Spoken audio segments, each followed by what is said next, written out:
Natin magawa mga bossing. So ito yung postuhan ng ating mga MDL ayan sa yung kabila. So ngayon dual horn setup ito mga bossing, at meron tayong momentary switch. So yung ating hollow switch ayan. So testing natin, stock cord to.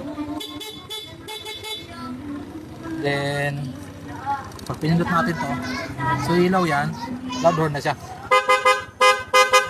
Okay, tapos ito yung ating low beam ayan, low beam, high beam, low beam, high beam. So, ganun kalakas.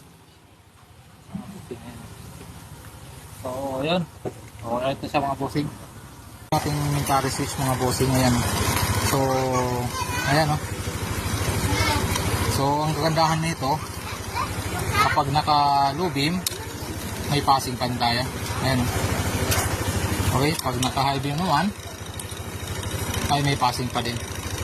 So ayan, ganyan kaganda yung MDL na nabili natin mga bossing. So yun, Sopra. So ito yung ating natin mga bossing, Sopra. So ayan yung kanyang buga, napakalakas mga bossing, 60 watts po yan. Okay.